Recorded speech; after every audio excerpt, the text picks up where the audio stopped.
Hello and welcome to Theater Talk. I'm Jack Arnicke, and joining me are several of the cast members from Frozen. I'd like to ask them first to introduce, I guess they like the show, huh? Yeah. I'm going to ask them each to introduce themselves, tell what part they play, where they're from, and any other little interesting biographical information they'd like, and then we will just start. I've got a couple of questions to start, and then we'll go out into the audience, and you guys can ask whatever your little heart desires. So why don't you start? Not whatever. Oh, all right. This is the first show where we have a qualifier.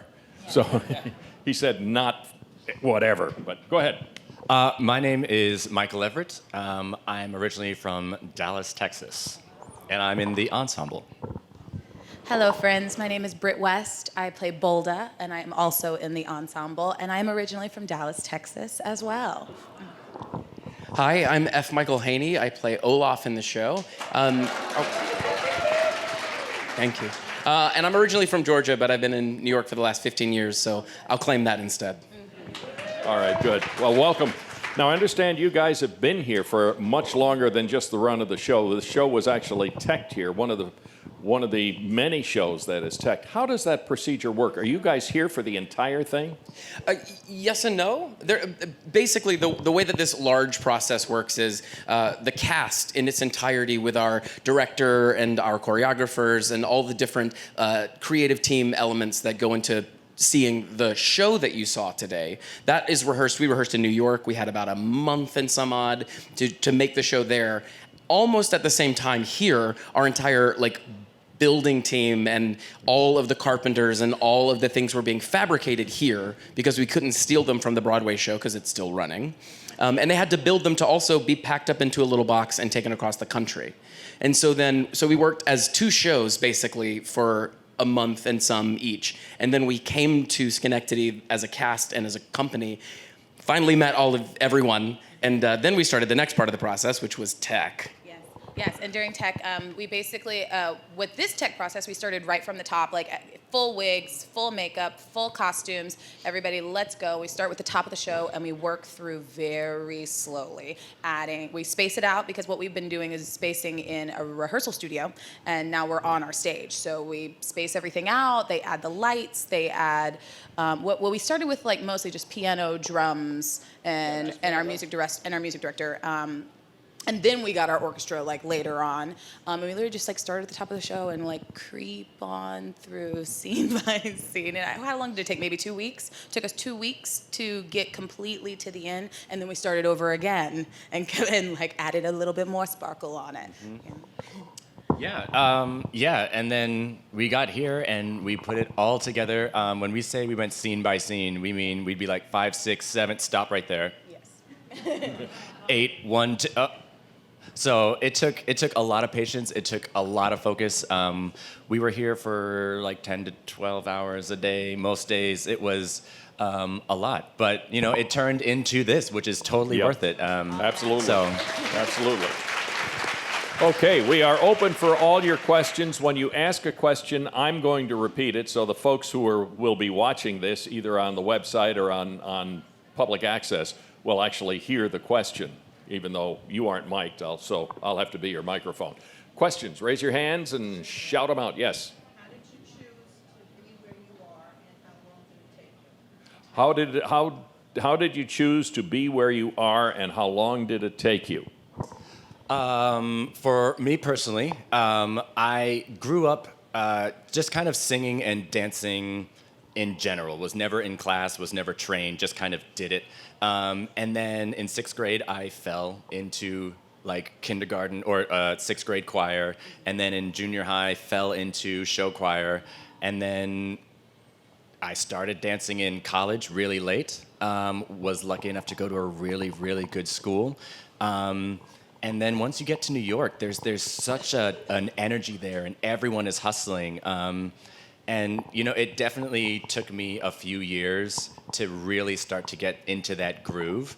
But it's It's so fun. I was lucky enough to do the first national tour of Disney's Aladdin as well, and that was a life-changing experience, which kind of launchpadded me into this one. You know, once you're with Disney, they really take care of you. So, you know, it was a long time getting there, and it was a lot of little happy mistakes. But, you know, I'm happy to be here now.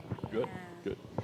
I started in school, show choirs, regional choir, doing a lot of theater. I went to school mostly for straight acting, like no musical anything, no dancing, and then like fell into musical theater all of a sudden when I graduated college. My first couple of tours were all musicals for some reason, and I just kind of kept going. And then at the beginning of this year, I decided I wasn't going to do musicals anymore, and I was going to go back to just doing straight plays, and I was going to do TV and film. And I was like, this is what we're doing. And I was like doing a Shakespeare show, and then this audition came up, and I was like, oh yeah, I mean, I've always wanted to do Disney, why not? And then the next thing I know, back in the musicals by the end of the year, but like thrilled to be here because it was like, when I was like 23-year-old Brit was like, oh God, I just want like a good Disney musical, it's gonna be so magical, and now like 32-year-old Brit is like in it.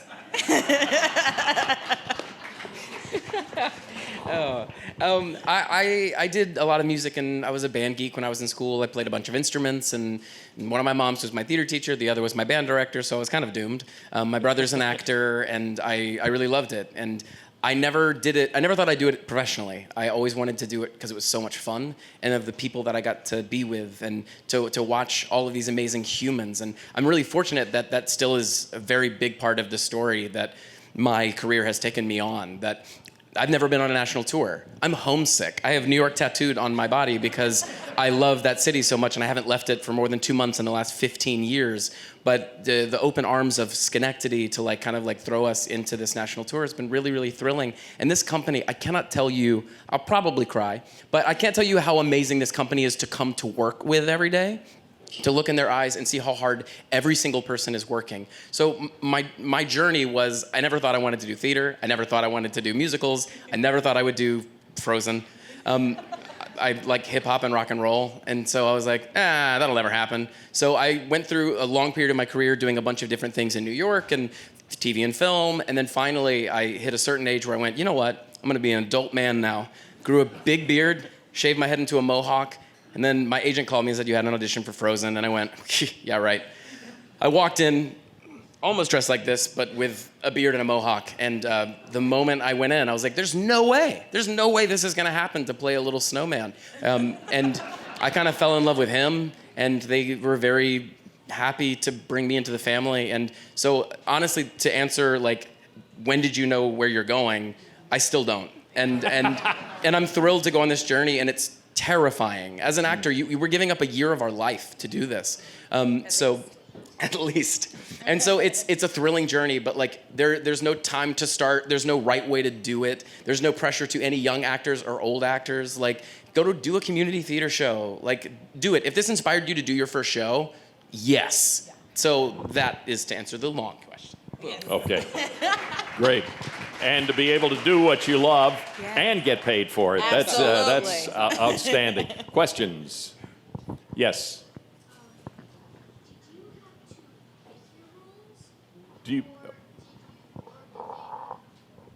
Did you get to pick your roles, or did they pick them for you? They 100% picked them for us. If I got to pick my role, it'd be a very different show. Yes.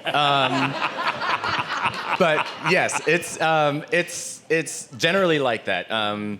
Especially once you get to like big Broadway shows and big full productions like this, you go in. There are principal auditions and there are ensemble auditions. But even then, you can go in for a principal audition and they'll call you back for ensemble. You can go in for ensemble and they'll call you back for principal. It's really how they view you, which is kind of the crazy part of being on the creative team, you know, because you can picture yourself as a hip hop rock and roll person, and they're like, no, you're a snowman. What do you think they saw in you and saw snowman? I wore a white shirt. That might have helped. And also, I think there's a funny thing that like we learn as artists, that there are a lot of times, and when you say, did you get to pick, you do have agency in what you want to go in for. There are sometimes that there are parts of your career or parts of your lives, or if there's a show that you don't believe in, or there's a company that you don't believe in, there are times that it can be really responsible to say no. The power of no is really, really important, especially for young performers, because it's very hard and it's very competitive, so you feel like you have to say yes all the time. But I think it's really exciting to work for a show that is helmed by Disney and Disney Theatrical Productions. I can't say enough about like the depth that they are starting to go on a journey with as far as the way they view their shows and the characters and the actors that are allowed to present those characters. Like right now on Broadway, Olaf is being played by my friend Ryan Redman, and she is amazing and so different. And no one ever asked me to be Ryan, and no one ever asked Ryan to be Greg before her. And so it's really cool that sometimes you go like, I think I know what I want, but it's really exciting to continue to go on that journey and to see when companies are brave enough to continue to push those lines forward about inclusion and diversity and lots of conversations like that. It's really exciting. So you do get to pick sometimes. You get to pick to say no, which is important.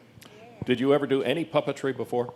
I loved puppetry. I grew up watching things like the original Dark Crystal and Labyrinth with David Bowie and these amazing things, and I always loved it. Even Sesame Street or Eureka's Castle or these things I watched when I was a kid, that it's so powerful that there's an inanimate object and suddenly the audience engages with it. Right. And I had an amazing teacher, this guy Lorenzo Pisoni. He was our like puppet master, and he would come in and was just like my best friend and coach and director and choreographer and bully and everything. Like it was amazing to work with him because we started easy of like getting him to walk in opposition like people walk, or making sure I looked people in the eyes, but also having a really amazing company around me to sell it. It's like a magic trick. It's not real. Sorry, kids. It's not real. It's an inanimate object. It's sitting backstage like with a pillowcase on its head. Like it's back there right now, but the rest of the cast in their reaction and in your reaction as an audience, though sometimes I want to keep going and you guys are laughing, which is fun. But like it's an exciting thing to get to bring it to life, but you guys are helping in that magic and in that illusion. It's interesting. It shows the age difference. I grew up with Howdy Doody. Oh yeah. So, questions. Raise your hand. Any questions? Yes, there's. This may be a stupid question. There are no stupid questions. Do you have to get an agent to be able to go for your audition? Do you have to get an agent to be able to go for an audition in a show like this? Absolutely not. I mean, it helps for sure, especially a show this grand and at this level. But we absolutely there are open calls all over the country for this kind of show. For Disney wants to see everybody so that way they can pick the best, I feel like. You know. Okay.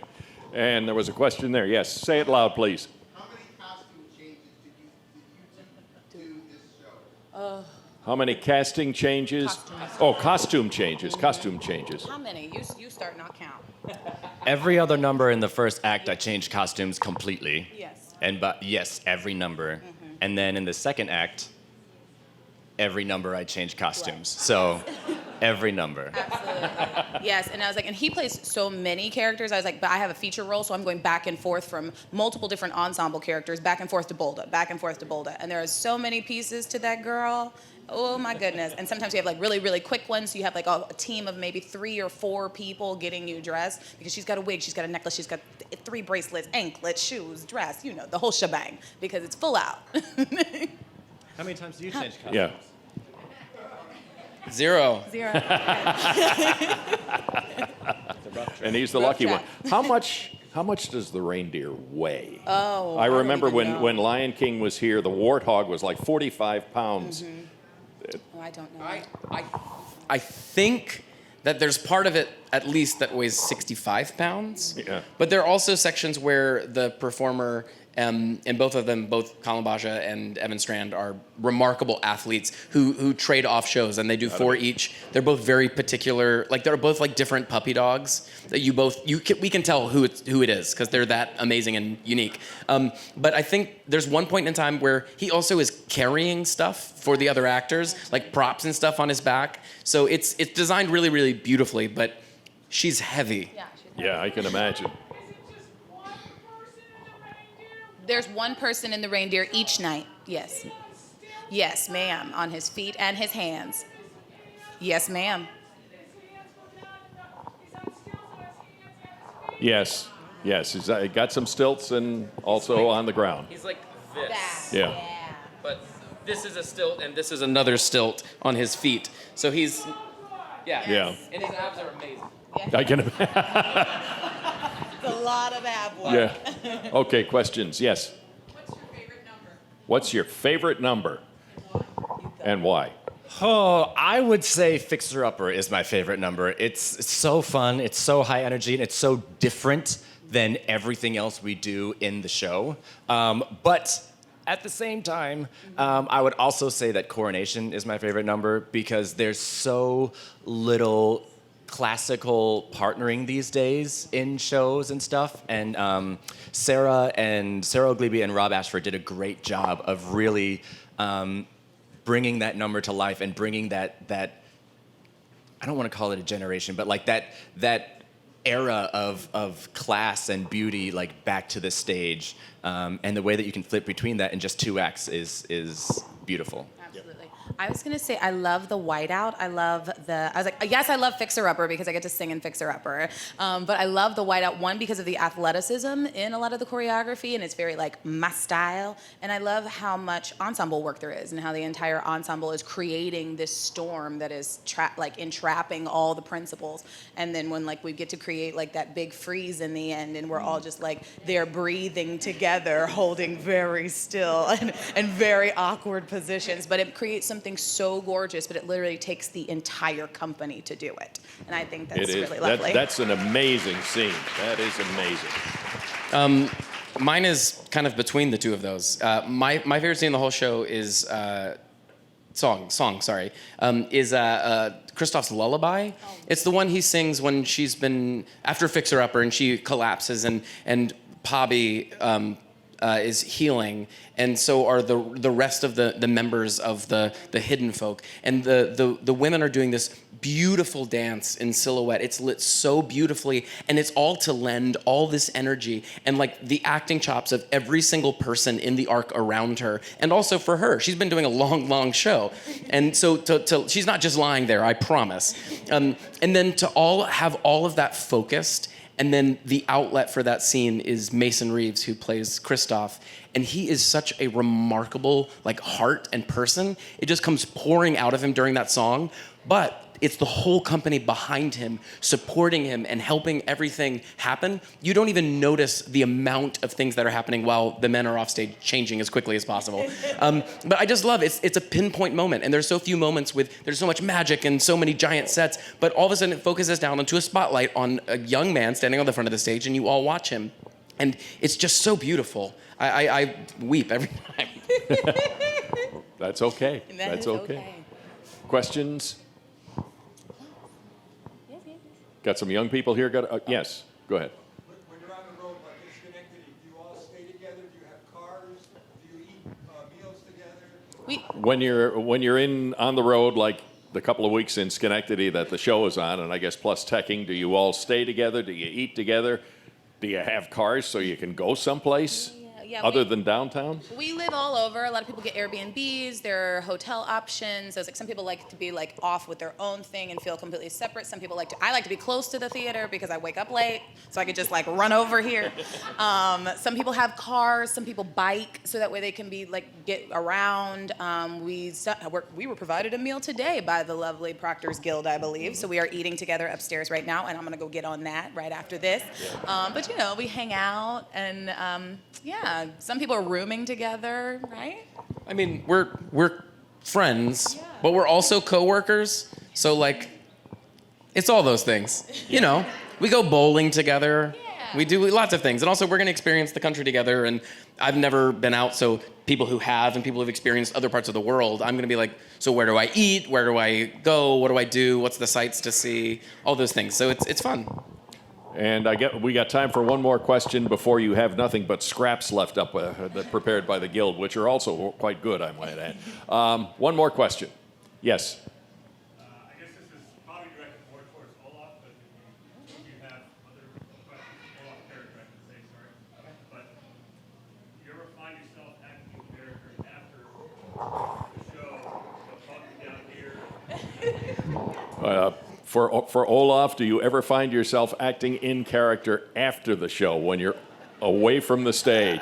Or do you become a snowman? So I think the really fun thing that's very different from a lot of the shows I've ever done, there's a lot of like baggage that happens when you play a character because you're constantly in character the whole show. But what's funny is I've got a really unique opportunity that I'm not in character until I get to be with him and get to be there. And because we do the show together, I'm not crazy, it's an inanimate object. But like when we get to do the show together, and so that's a lot of fun, but there is this thing at the end of the show that my physical therapist and all the rest of the team helping take care of me, like it's a big physical track. Like this is an ice pack that goes on my arm. I have them for my knees, for my shoulders. The Svens are icing right now. It's a thing, and every dancer and performer has their own set of things. So I actually love the moment that I get to like take Olaf off at the end of bows. I never am out of character on stage. I mean, I'm acting and doing my job, but like, you know, I don't take the head off at the end and go, hey kids. But like Olaf bows, I don't bow. And so like for me, there's a nice separation that I get to take him off at the end of the night and go home. And I think that's the other thing. Like, you know, Austin, Colby, who plays Hans, is not a bad guy. He's the nicest guy in the whole world. So sometimes you do have to take those things off when you leave the theater and take care of your mental health a lot, which is really important, especially on the road. Because this is a job for us, and we're so happy to have you come to our job every day. But it's also a job for us. So we have to take care of ourselves. We have another show tonight, and then photo shoot tomorrow, and then, you know, all this stuff. I think that answered it perfectly. Yep. Okay. Well, good. How about a round of applause for these folks for coming out? And thank you very, very much. Thank you. Thank you all very much for watching. I'm Jack Arneke. Have yourself a wonderful day. Take care.